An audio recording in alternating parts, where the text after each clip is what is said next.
আশীর্বাদ, তোমার হাতের অন্ন পাওয়া তো দুষ্টুর পরম সৌভাগ্য। বৌমা, বৌমা, মার গলা না? উফ, কতদিন পর শুনলাম। আমার এক্ষুনি ছুটে যেতে ইচ্ছে হচ্ছে জানো। আমি রাখছি তাহলে এখন। হ্যাঁ, আর সেই কথাই রইল, কাল তাহলে দুপুরবেলা। আমি দুষ্টুকে বলেছি আজকে একটা জায়গা নিয়ে যাবো। কোথায়?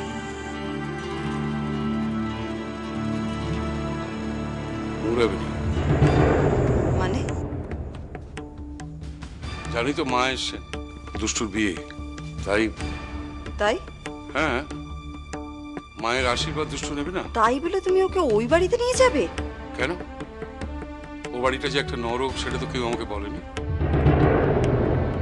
দেখো অভিরূপ, আমাকে কথার জালে জড়িয়ে কোনো লাভ নেই।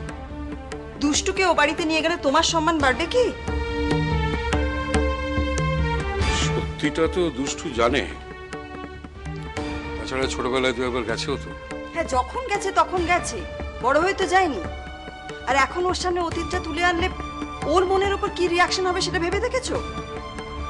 যাওয়া তাই হবে, তাই বলে ঠাকুমার আশীর্বাদ পাওয়া থেকে ওকে তো আমি বঞ্চিত করতে পারি না। আমার দুঃখ, আমার কষ্ট, আমার অপমান কিচ্ছু নয় তোমার কাছে?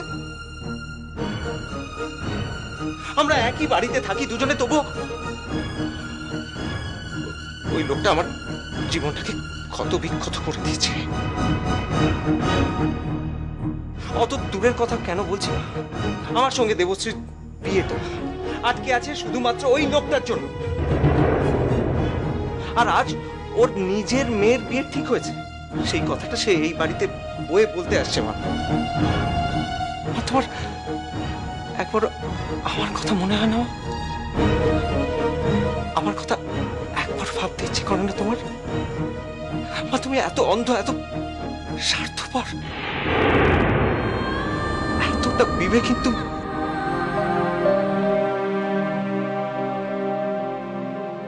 তুমি শুধু শুধু মামনিকে কষ্ট দিয়েছো কেন বাপি? আর দাদা ভাইকে কাঁদিয়েছো কেন? দুষ্টু, আমি তোর আদর্শ বাবা নই। মানুষ হিসেবে